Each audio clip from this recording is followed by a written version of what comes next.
Before we begin, viewer discretion is strongly advised. The following is for educational and entertainment purposes only. This is the verbatim federal courtroom testimony of the Sean Diddy Combs trial, as reported by Inner City Press. In a shocking twist no one saw coming, Wendy Williams, the queen of hot topics, the one they tried to silence, has now taken the stand in federal court. After decades of rumors, suspicions, and relentless industry backlash, Wendy is finally putting it all on record. Her testimony isn't just about Diddy, it's about a pattern of protection, silence, and systemic abuse in hip-hop and entertainment. From Jay-Z to R. Kelly, from radio blackballing to NDAs, Wendy came armed with dates, quotes, and chilling recollections. This wasn't a tabloid segment, this was a bombshell deposition, under oath, with everyone listening. What she said about Diddy, Jay-Z, and their twisted connection. It could tear down an entire industry. Buckle up, because Wendy Williams just turned the courtroom into her purple chair. When Wendy Williams entered the courtroom, it didn't feel like a celebrity appearance. It felt like the arrival of someone who had been buried alive and clawed her way out just to finally tell the truth. She wasn't here for headlines. She wasn't here for drama. She was here because, for years, the media tried to silence her with lawsuits, threats, blackballing, and mockery. And now, all those warnings, all those rumors she put out on her old radio show were part of a federal investigation. She sat down, looked directly at the jury, and adjusted her microphone with a calm but deliberate pace. I was never messy. I was never bitter. I was never lying. I was early. Wendy wasted no time reminding the court why she was there, to testify under oath about the behaviors, threats, cover-ups, and patterns she had long accused Sean Diddy Combs of orchestrating. When I first started talking about Diddy, she said, I wasn't trying to tear him down. I was trying to wake people up. The courtroom watched as she placed a stack of papers in front of her, printouts of old show transcripts, emails from executives, and a timeline of everything Diddy allegedly did to shut her down. She started in the early 2000s. He was protected. Everybody knew it. You couldn't talk about Puff without a phone call coming in an hour later. She detailed moments where station managers warned her, advertisers pulled out of her show, and threats were made in subtle but unmistakable ways. You're doing too much, Wendy, they'd say. You're gonna get hurt, Wendy. She described being chased, quite literally, out of her radio station by a girl group allegedly sent by Diddy himself. Total. I said they were broke, and within hours, they were waiting for me outside my building. That's not coincidence. That's coordination. Wendy described her career like it was a war zone. Every time I exposed something about Diddy, from his parties to the way he treated his artists, something in my world would collapse. A sponsor, a syndication deal, a network invite, gone. But she refused to back down. You can blackball me, you can threaten me, but you can't erase me. And now, I'm under oath, so I hope they're listening, because I'm not stopping until the truth is loud enough to shut their machine down. When the prosecution asked Wendy about the culture surrounding Diddy, she pivoted towards someone else she had long warned the public about, Jay-Z, and her tone sharpened. You can't talk about what Diddy did without talking about the people who stood next to him, smiled with him,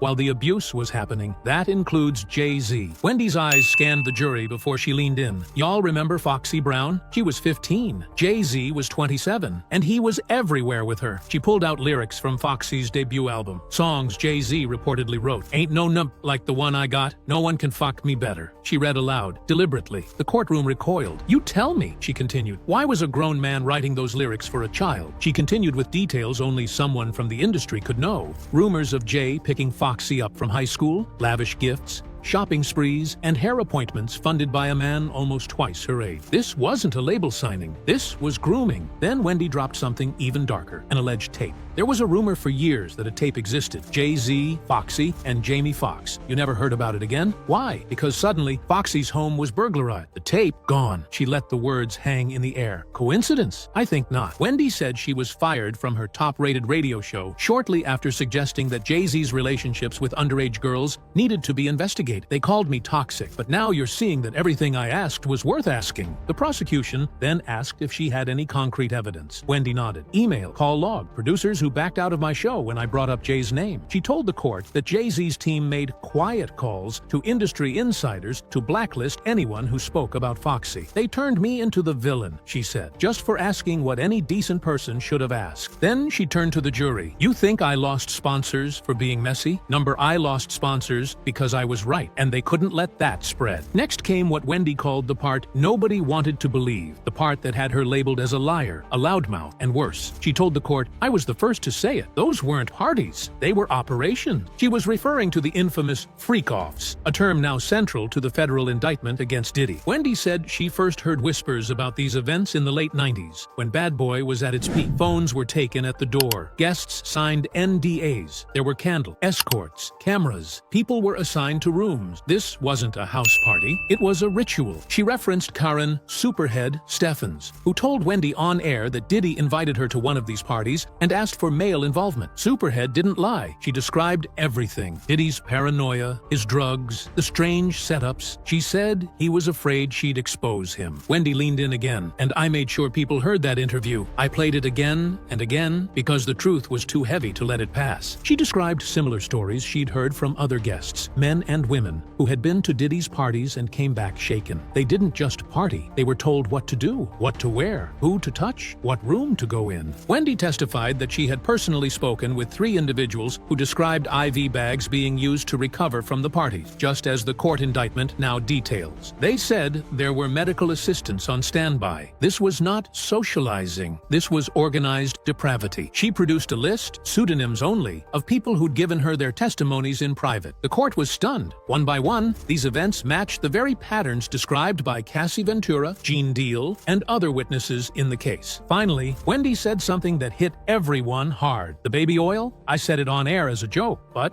it wasn't funny. They really found over 1,000 bottles, just like I said. You know why I knew? Because people told me, and I was the only one willing to say it. She sat back in the chair, composed, and looked over at Diddy. All these years later, and we're finally here. Now it's not gossip, it's evidence. As the courtroom grew more silent, Wendy Williams shifted focus to someone else she had been defending for years, Cassie Ventura. "I said it back then," she declared, eyes never leaving the jury. "Y'all were mesmerized by the diamonds, the music videos, the red carpets, but I saw a scared girl. I saw imbalance, and I said it on the air. Something about that relationship was off." Wendy testified that she had tried to warn her listeners as early as 2008 about the obsessive control Diddy allegedly had over Cassie. She was 19. He was pushing 40. That's not love, that's leverage. Wendy explained how the mogul's lifestyle, jets, private security, industry pull, made it nearly impossible for Cassie to leave. "I said it then, and I'll say it now. She didn't need a boyfriend. She needed a bodyguard." She reminded the courtroom of a clip she played on her show years ago, where Cassie looked down during an interview and flinched when Diddy raised his voice. People called it nerves. I called it trauma, but nobody listened. The prosecution then entered into evidence a timeline of Wendy's broadcasts that paralleled Cassie's legal claims. "I was told Diddy had access to her phones, that he'd show up at hotels unannounced, that he'd get staff to unlock her doors." She paused. "And when I said that out loud, my show sponsors pulled the plug." Wendy then referenced a 2018 incident, the one where Cassie reportedly ended the relationship after Diddy allegedly forced his way into her home. "That's not the first time he showed up uninvited," Wendy testified. "People don't understand. When a mogul wants control, they don't need permission. They make the world rearrange itself for them." She gave the court a chilling breakdown of how these mogul dynamics play out: grooming, isolating, leveraging industry influence, and forcing the illusion of luxury as a means of obedience. He didn't just love Cassie, he owned her, and when she broke the chain, she became dangerous. Wendy ended this part of her testimony by saying, "Everything in that lawsuit, I saw the sign. I said it publicly, and now she's finally being heard. But at what cost?" Wendy adjusted her mic again. Her voice didn't tremble, but it slowed. "You don't get to talk about men like Diddy and walk away clean. I knew that, but I didn't realize how deep it would go until it happened." She testified that in 2004, at the peak of her radio dominance, she received a message from a record label executive: "Stop talking about Puff, or else." Wendy didn't flinch. She kept going. The very next week, she was pulled from her afternoon time slot. "They didn't even pretend it wasn't about him," she said. "It was punishment." Wendy revealed she'd heard from multiple sources that Diddy had made phone calls, strategic ones, she said, to label heads, promoters, and radio networks, warning them to distance themselves from Wendy. She recalled one program director telling her bluntly, "You went too far. You poked the wrong bear." She spoke about how she was almost attacked in front of her own studio by the girl group Total after she called them washed up and broke on air. "And you think they just showed up randomly? Number they were sent?" Wendy recounted the moment in vivid detail. Fans pressed to the glass of the radio station lobby, her boyfriend at the time waiting in a car, her intern panicking. That wasn't just a confrontation. That was a message. We can get to you. She then described how she was disinvited from BET events events, denied media passes, and lost advertising deal. It was all coordinated. Diddy didn't just want to stop me, he wanted to erase me. She brought out printed emails from PR firms representing Bad Boy at the time, each one distancing themselves from her platform. One email read, "Per client instruction, we will no longer be booking talent on Wendy Williams' show." That client? Sean Combs, Wendy said, holding up the page. "I wasn't the first to be blackballed," she added, "but I was one of the few who stayed loud about it." She turned to the jury again. "That's what he does. If you speak, you lose everything. Your mic, your money, your name." But I didn't fold. I talked through the silence. And here I am. Wendy sat still for a moment before recounting a time that felt almost surreal in hindsight. "We come from a very homosexual era of hip-hop," she began, quoting her own past words. "That wasn't shade, that was truth. And for saying it, I was burned at the stake." She explained how in the early 2000s, there was a quiet but undeniable effort to protect certain stars by shaming those who questioned them. "I had Charlemagne on the air with me, and even back then, we knew what not to say if we wanted to stay employed, but I said it anyway." She brought up her 2004 book, The Wendy Williams Experience, which was full of coded references and veiled warnings about Diddy, Jay-Z, and their after-dark lifestyles. People called it gossip, but now the government calls it evidence. Wendy then recounted a 2009 interview she did with former Bad Boy artist Mark Curry, who had just written Dancing with the Devil. "He called Diddy the shadow that ruins people." I agreed. And suddenly, that interview disappeared from the radio station's archives. She told the court that every time she tried to feature someone critical of the industry, Superhead, Gene Deal, Jaguar Wright, she got pushback, email threats, even FCC complaints. They tried to shut me down through every angle they could. Then she dropped something that caught the court's attention. There was a list, not written down, but everyone in the industry knew it. A list of people you couldn't talk about. And when I broke that rule, I paid. She explained that her Hot Topics segments were constantly being flagged for review, that show producers were being threatened by talent reps, and that executives warned her, off the record, to back off. They said I was going to mess it all up. For them, for the station, for myself. She paused. But now it's all messed up anyway, because the truth is out. Wendy's voice lowered as she finished this part. "This trial is not the beginning. It's the end of a cover-up, and I want the jury to know. I've been sounding this alarm for 20 years. You all just finally heard it." As Wendy looked back at the courtroom, her tone shifted again. Sharper now, more precise. "You think this is just about Diddy? You're wrong," she said, locking eyes with the jury. "This is about the ecosystem that protected him, and that includes names you were never supposed to hear in a courtroom. Tyler Perry, Oprah Winfrey." A collective stillness fell over the courtroom. The prosecution asked her to explain, and she did, with brutal clarity. "There's a list in Hollywood, not one you'll ever see, not one you'll ever hold, but it's real. It's the list of people you do not cross, and if you do, you disappear." Wendy recounted the aftermath of her infamous radio segments when she exposed not only Diddy's parties and manipulation, but also called out how Tyler Perry allegedly blackballed her behind closed doors. "I had sources, real ones, producers, agents, and they told me flat out, 'Wendy, your name is being passed around. They don't want you touching certain topics. You're being labeled unstable.'" She explained that after her fallout with the Precious Team, a film both Perry and Oprah were heavily involved in, her access in the industry collapsed. "I went from getting invites to premieres to being wiped off the guest list. One executive told me, 'Oprah's people don't want you near her anymore.' That's power, and that power was used to protect people like Diddy." Then came a chilling story. Wendy testified that she confided in Oprah once, privately, about her own past trauma with abuse. "She told me she respected me, that she'd never exploit that story. And then, next thing I know, my abuser was on her show, being interviewed, while I was being blackballed," she continued. "That wasn't just betrayal, that was retaliation." The jury looked stunned as Wendy laid it bare. They smiled with him. They took pictures. They stood beside Diddy while the rest of us were getting crushed for speaking out. And I know why. Because they needed him. For deals, for reach, for silence. She then revealed an email accidentally forwarded to her from a PR firm handling crisis communication for both Perry's studio and a Bad Boy affiliated brand. The subject line, "Managing Optics, Wendy, Puff, Tyler." That was all it said, but that was all she needed. Wendy stared straight ahead. These aren't just isolated stars. They're a machine